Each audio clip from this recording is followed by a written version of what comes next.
श्री राम जय राम, श्री राम जय राम, जय जय राम, श्री राम जय राम, जय जय राम, श्री राम जय राम, जय जय राम, श्री राम जय राम, जय जय राम, श्री राम जय राम, जय जय राम, श्री राम जय राम, जय जय राम, श्री राम जय राम, जय जय राम, श्री राम जय राम, जय जय राम, श्री राम जय राम, जय जय राम, श्री राम जय राम, जय जय राम, श्री राम जय राम, जय जय राम, श्री राम जय राम, जय जय राम, श्री राम जय राम, जय जय राम।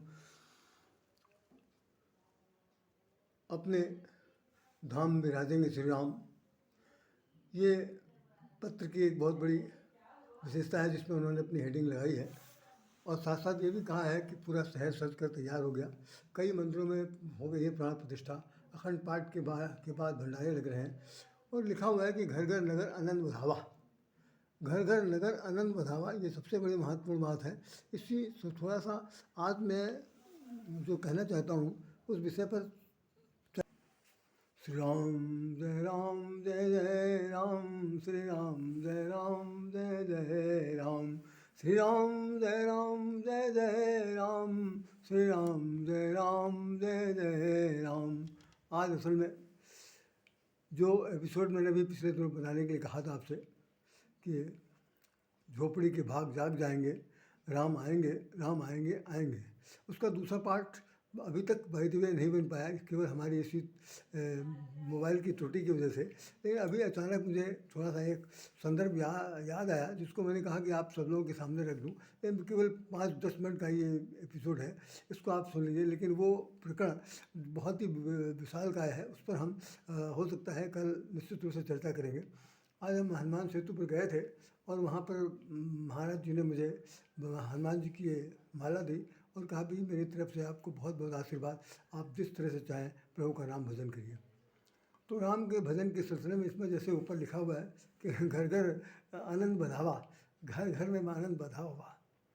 तो बधावा तो तभी कोई गा सकता है जब कोई घटना घट जाती है, चाहे शादी ब्याह हो जाए, चाहे कोई बाल बच्चा पैदा हो जाए, चाहे कोई और भी कोई जैसा जलसा हो जाए, तभी बधावा बजता है।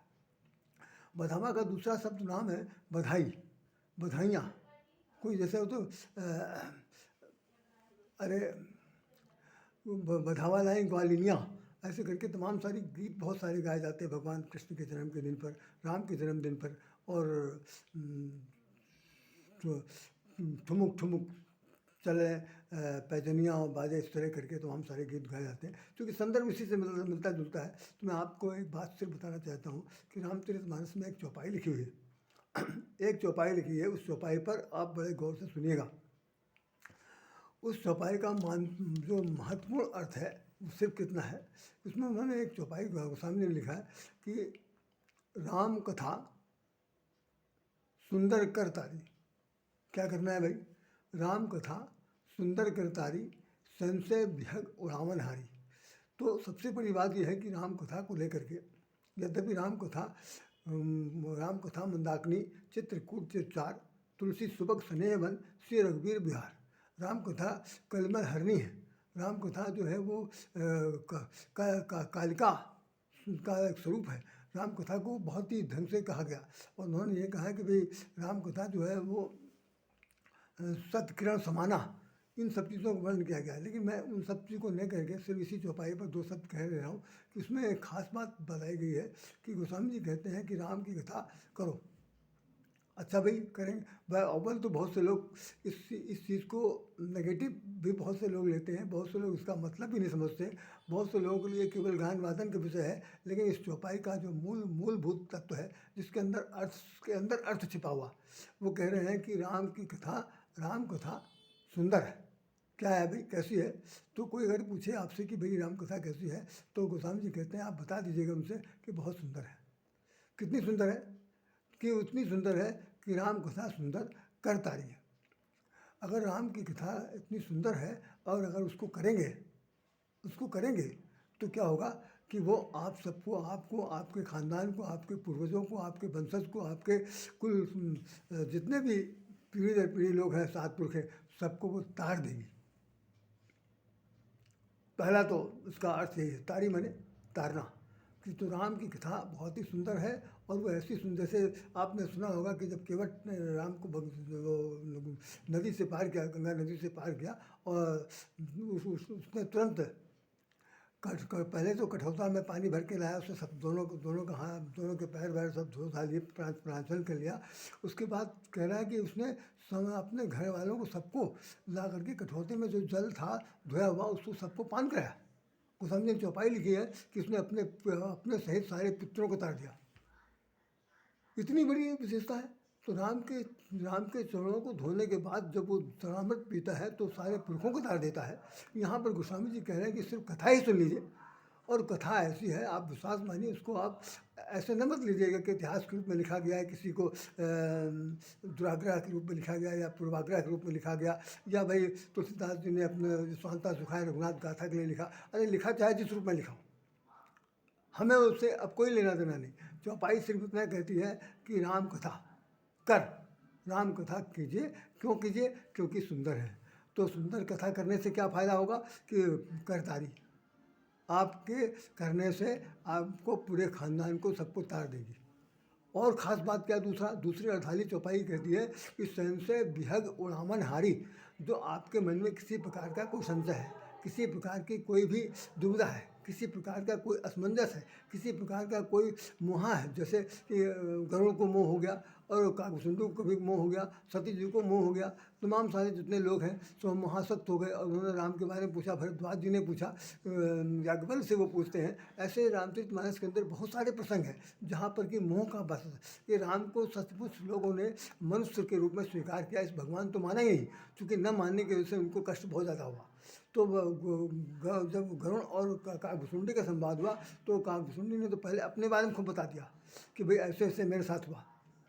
ब्रह्मा विष्णु ने भी कह दिया कि इस तरह मेरे साथ हुआ। और फिर इसके बाद यह है कि गरुड़ महाराज जब वहाँ पहुँचते हैं, उनको पूरी कथा सुनाई गई तो उनका मुँह जाता रहा।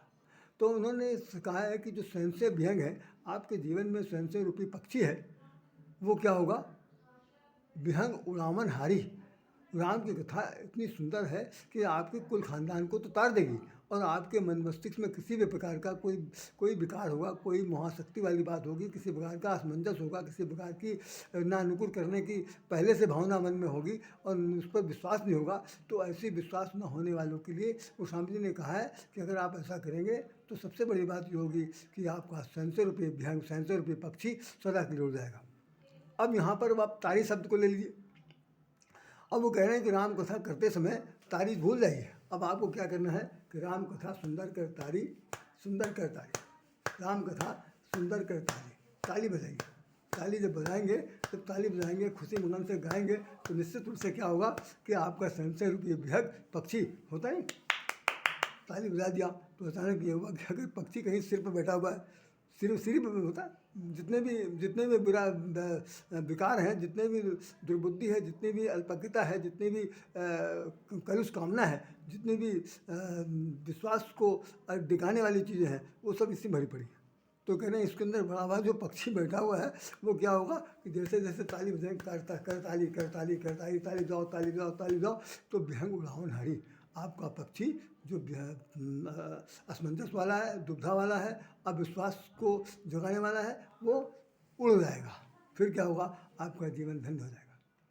तो संसार में अगर आपको जीना है, संसार में जितने दिन बचा है उसको अच्छे ढंग से अगर निर्वाह करनी है, तो गोस्वामी जी ने इस चौपाई को लिख करके सारे संसार के सामने एक बहुत बड़ी उपलब्धि दे दी है कि राम कथा सुंदर कर तारी, संशय विहंग उड़ावन हारी। राम कथा सुंदर कर तारी, संशय विहंग उड़ावन हारी। गोस्वामी जी ने काकभूषुंडी के संबंध में उसमें लिखा है, गयउ गरुण जहाँ बसहि भुजंडा, मति कुंठ हरि भगत अखंडा। तो वहाँ पर जब गरुड़ जी के पास गरुड़ जी गए काकभूषुंडी के यहाँ, तो देखा कि बहुत बड़ी भक्ति का एक बहुत बड़ा साम्राज्य लगा हुआ है। गया वो गरुण जहाँ बसहि भुसंडा मति कुंठ हरि भगत अखंडा। तो उन्होंने पूछा महाराज जी आप आए कैसे, क्या खास बात होगी। सब उठ के सारे पक्षी खड़े हो गए। तो उन्होंने कहते हैं संशय सर्प केशव मोहिता। हे तात, मुझे संशय रूपी सर्प ने डस लिया है। और सांप को वैसे भी संशय का प्रतीक माना गया है कि संशय रूपी सांप अगर हमारे आपको जीवन में डस ले, संशय हो जाए भगवान पर, संशय हो जाए राम पर, संशय हो जाए राम के भक्ति भजन पर, संशय हो जाए कि भाई वो हमारा काम पूरा नहीं करेंगे, संशय हो जाए कि उनको भगवान है कि नहीं है, और है तो कहाँ है ये, और है तो किसने देखा, किसी ने नहीं देखा तो कहाँ पर पत्थर पीट रहे हैं। तो इस तरह की बातें लेकर के जब लोग कोई अंधाधुन तरीके से बातचीत करते हैं तो वहाँ पर संसालु प्रकृति को जगाने का एक ही मात्र याद है कि कम से कम राम की कथा को सुना जाए, संदर्भित किया जाए और अपने जीवन में उतारा जाए, ढाला जाए। यही इस चौपाई की सबसे बड़ी महत्ता है। हमारे मन में था कि लाओ इस बात को कह दूँ, नहीं तो थोड़ा सा समय भी नहीं मिला। और आज की गुरु जी ने वहाँ पर जो हनुमान सेतु के तथ्य हैं उन्होंने कह दिया था, तो मैंने कहा मैं अपनी तरफ से जहाँ पर जितना मन पड़ेगा मैं बोलूँगा। लेकिन ये आप इसको उस घटनाक्रम से बिल्कुल मत जोड़िएगा कि राम आएंगे और झोपड़ी के भाग जग जाएंगे, क्योंकि बहुत बड़ा प्रसंग है। उसको मैंने आपसे कह दिया है कि सातों कांड के अंदर एक एक पन्ने पर लिखा हुआ है कि भाई कितने कितने लोगों ने उनके आने की प्रतीक्षा की थी। और उन प्रतीक्षालुओं में कम से कम भारत वंश के सभी लोग कम से कम 500 साल से तो वेट कर ही रहे, परीक्षा कर रहे थे। आज प्रतीक्षा जो पूरी हुई है, उस प्रतीक्षा का जो स्वरूप है, आज सबके घर घर में आनंद का बधावा होगा। सब लोग गाइए बजाइए और राम कथा सुंदर करतारी, संशय अध्ययन उड़ाओ नारी।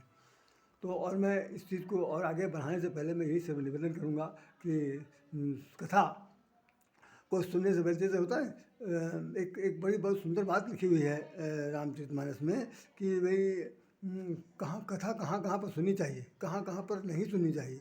तो कह रहे हैं कि बिन विश्वास भगत नहीं, तही बिन द्रवही न राम। ये कथा सुनने वालों के लिए बहुत बड़ी उपदेश दिया गया है, उपदेश भी दिया गया, मार्गदर्शन दिया गया, एक चरित्र, एक रेखा खींच दी गई है, एक अकाट्य मार्गदर्शन कर दिया गया। बिन विश्वास भगत नहीं, तही बिन द्रवही न राम। राम कृपा बिन सपनों, जीवन लह विश्राम। राम कथा सुंदर करतारी, संशय विहंग उड़ावन हारी।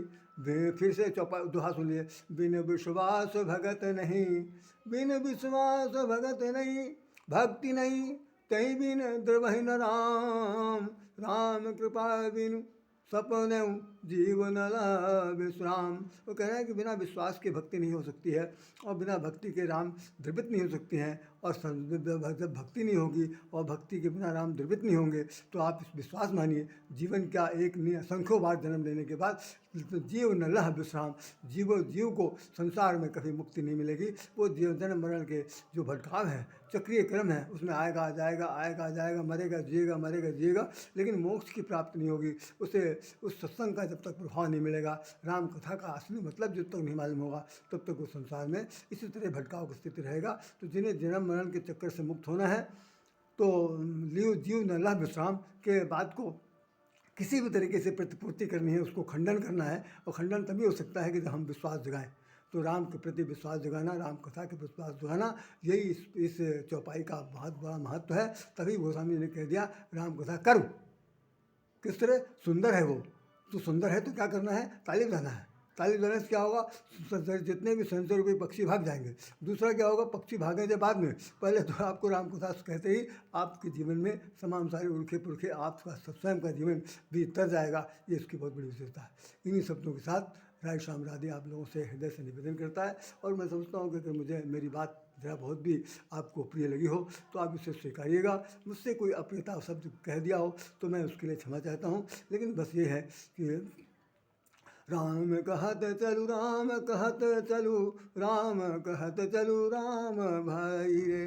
राम कहत चलू, राम कहत चलू, राम कहत चलू भाई रे। जा दिन तेरे को न हुई है, ता दिन राम सहाई रे। जा दिन तेरे को न हुई है, ता दिन राम सहाई रे। राम कहत चलु राम कहत चलु राम कहत चलु भाई रे। जा दिन तेरे को न हुई है ता दिन राम सहाई रे।